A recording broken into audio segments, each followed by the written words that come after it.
Hello everyone and welcome back. आज हमारा fifth class है और इस फिफ्थ क्लास में हम पढ़ने वाले हैं exception to law of demand. और हम लोग एक छोटा सा और टॉपिक को पढ़ेंगे जिसका नाम है इंडिविजुअल डिमांड और मार्केट डिमांड का कंपैरिजन, जो कि हम पहले पढ़े थे। आज हम उसका डिफरेंस बिटवीन को पढ़ेंगे। ठीक है, चलो फटाफट से शुरू करते हैं बिना टाइम वेस्ट किए। हम पहले एक बार शॉर्ट रिवीजन करेंगे 1 मिनट के अंदर, क्या क्या हम पिछला क्लास में पढ़े थे, और आज फिर हम वहीं से आगे कंटिन्यू शुरू करेंगे। तो पिछला क्लास में हम लोग लॉ ऑफ डिमांड के बारे में पढ़े थे। लॉ ऑफ डिमांड क्या बोलता है? जब भी प्राइस ऊपर जाएगा डिमांड नीचे जाएगा, जब भी प्राइस नीचे जाएगा डिमांड ऊपर जाएगा। उसके बाद assumptions of law of demand में हम पढ़े थे कि प्राइस को छोड़कर बाकी जितने भी फैक्टर्स हैं वो सभी हमारा कांस्टेंट रहेगा, ऐसा हम लोग अजम्पशन लेंगे।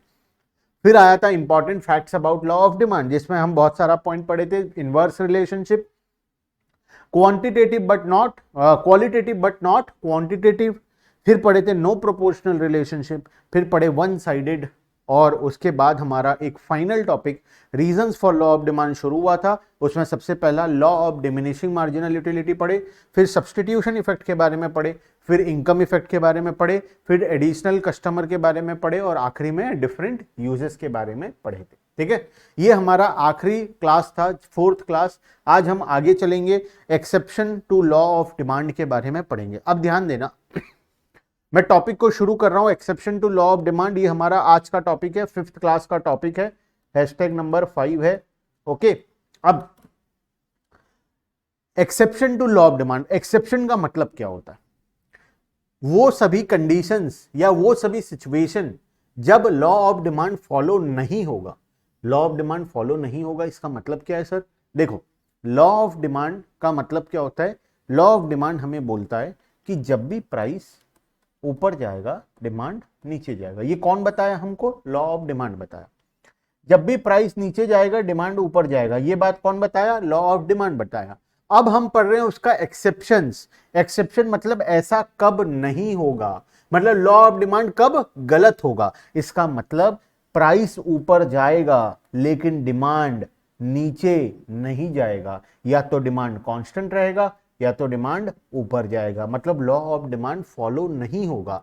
कब कब लॉ ऑफ डिमांड फॉलो नहीं होगा, उसको बोलते हैं हम exception to law of demand. ठीक है, लिखना चाहो तो लिख सकते हो हिंदी में, यहां पर exception to law of demand के बगल में कब कब लॉ ऑफ डिमांड गलत होगा, कब कब लॉ ऑफ डिमांड फॉलो नहीं होगा, कब कब लॉ ऑफ डिमांड का कंडीशन सेटिस्फाई नहीं होगा। कुछ भी लिखना चाहो तो वहां पर लिख सकते हो। चलते हैं फर्स्ट पॉइंट की तरफ, गिवन गुड्स।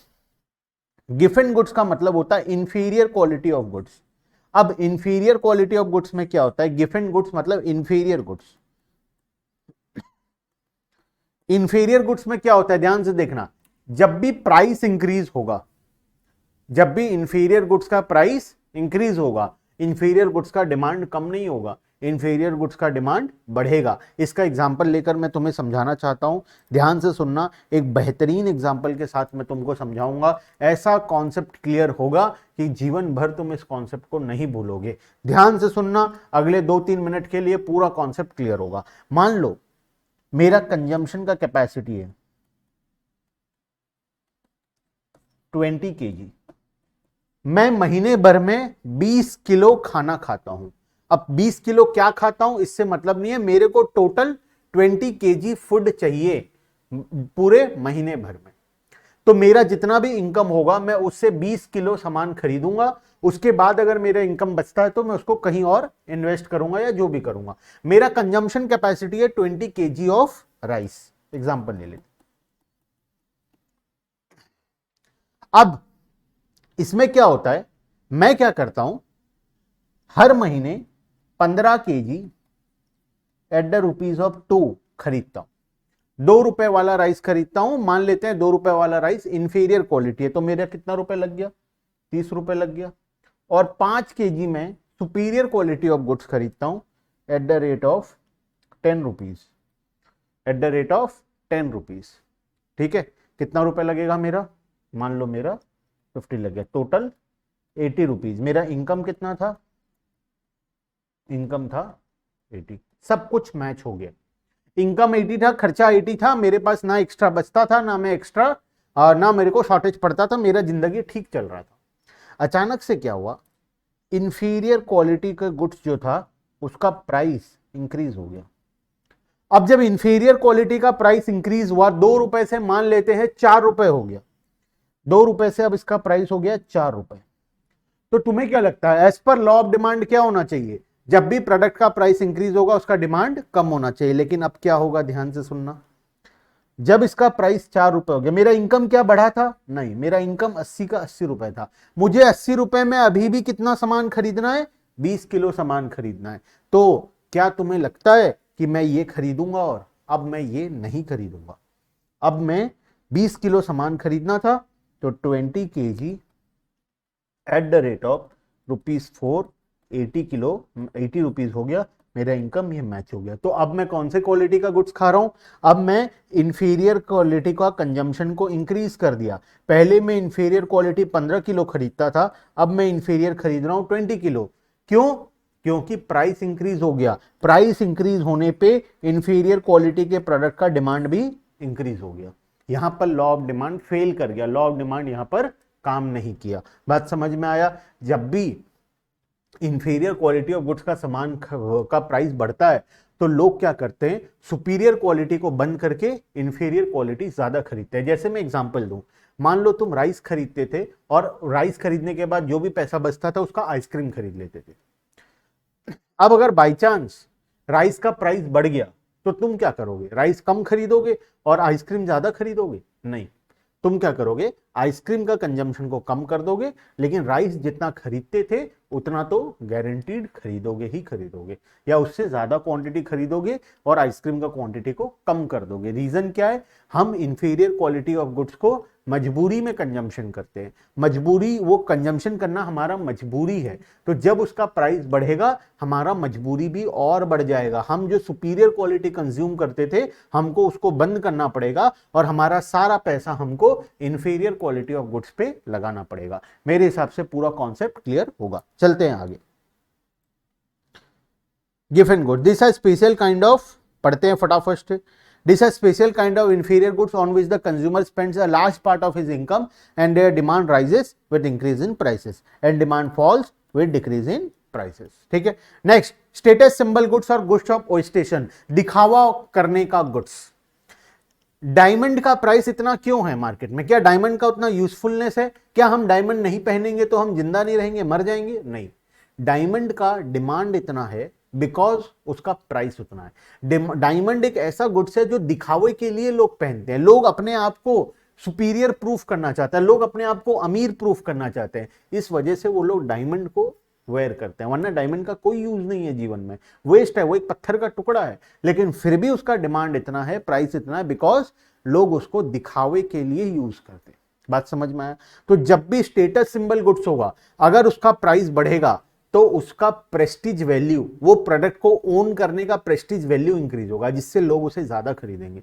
अगर डायमंड का प्राइस मान लो कम हो जाए, मान लो एक डायमंड का प्राइस था 1 लाख रुपए, उसका प्राइस कम होकर 1000 रुपए हो जाए तो कोई नहीं खरीदेगा, लोग पत्थर का टुकड़ा बोल के, एक आदमी भी खरीदता था ना वो भी बंद कर देगा। रीजन क्या है, अब उस डायमंड के साथ उसका प्रेस्टीज वैल्यू नहीं बचा, उससे अब वो अपना दिखावा नहीं कर सकता, अमीरी नहीं दिखा सकता। तो इस वजह से गुड्स, स्टेटस सिंबल गुड्स या गुड्स ऑफ ओस्टेशन, दिखावे वाला गुड्स में कभी भी लॉ ऑफ डिमांड फॉलो नहीं होता। अगर उसका प्राइस बढ़ता है तो उसका प्रेस्टीज वैल्यू बढ़ता है, जिससे उसका डिमांड भी बढ़ जाता है। प्राइस कम होता है तो उसका डिमांड भी कम हो जाता है। मतलब डायरेक्ट रिलेशन होता है, इनडायरेक्ट रिलेशन नहीं होता है। The exception relates to certain prestige goods which are used as status symbol. Such goods are demanded only because their prices are very high. If the prices fall, they will no longer be considered as status symbol goods and their demand will decrease। Clear है बात। Next चलते हैं, fear of shortage. मुझे लग रहा है आने वाले दिनों में नमक का शॉर्टेज होगा, सॉल्ट का बहुत ज्यादा शॉर्टेज होने वाला है, ऐसा मुझे फील हो रहा है। अभी शॉर्टेज हुआ नहीं है, लेकिन मुझे ऐसा लग रहा है कि आने वाले दिनों में शॉर्टेज होने वाला है। मैं आज क्या करूंगा, मैं आज बहुत सारा नमक खरीद के घर में स्टॉक कर दूंगा। मार्केट में प्राइसेस बढ़ रहा है नमक का, उसका डिमांड क्या होना चाहिए, कम होना चाहिए, लेकिन फिर भी कम नहीं हो रहा, लोग ज्यादा खरीद रहे हैं। रीजन क्या है, लोगों को लग रहा है कि फ्यूचर में इसका शॉर्टेज होने वाला है।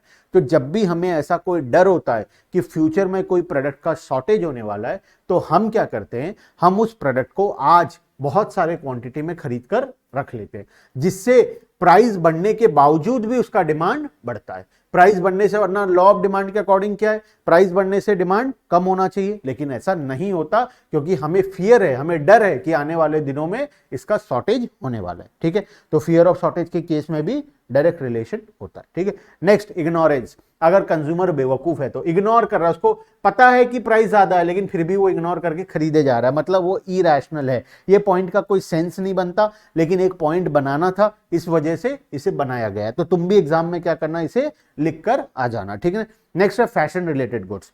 अगर कोई गुड्स फैशन में है, ट्रेंड में है, मार्केट में अभी लेटेस्ट है, हर कोई यूज कर रहा है, तो उसका प्राइस बढ़ने के बावजूद भी उसका डिमांड बढ़ता है। जैसे मैं बात करूं, अभी थोड़े दिन पहले फिगेट स्पिनर था ना, वो हाथ में पकड़ के बच्चे लोग ऐसे ऐसे घुमाते रहते थे, वो ट्रेंड में था। उसका प्राइस हाई होने के बावजूद भी लोग उसे खरीद रहे थे क्योंकि वो लेटेस्ट फैशन था, लोग उसको खरीद रहे थे।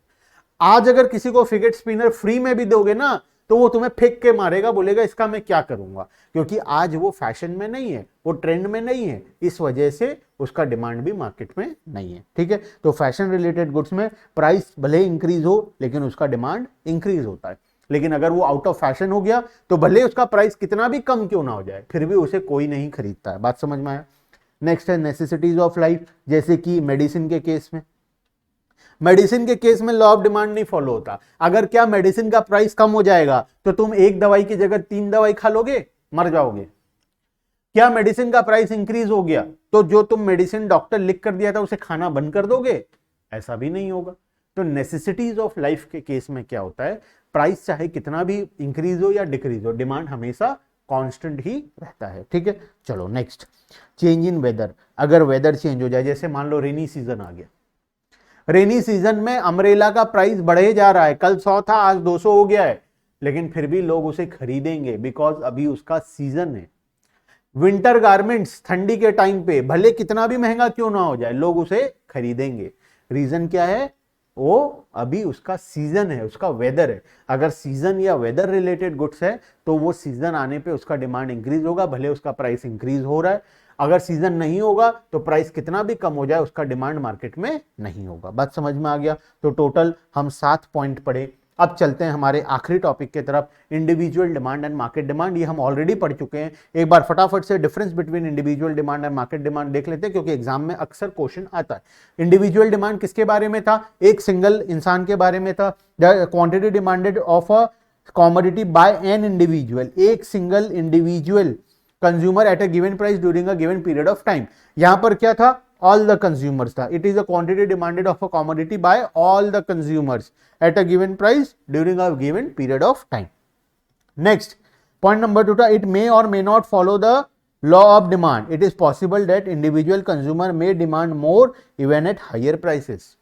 Individual demand law of demand को फॉलो नहीं करता, इट मे और may not follow the law of demand. लेकिन मार्केट डिमांड क्या होता है, it always follow the law of demand. मतलब प्राइस इंक्रीज होगा तो डिमांड कम होगा, प्राइस कम होगा तो डिमांड बढ़ेगा।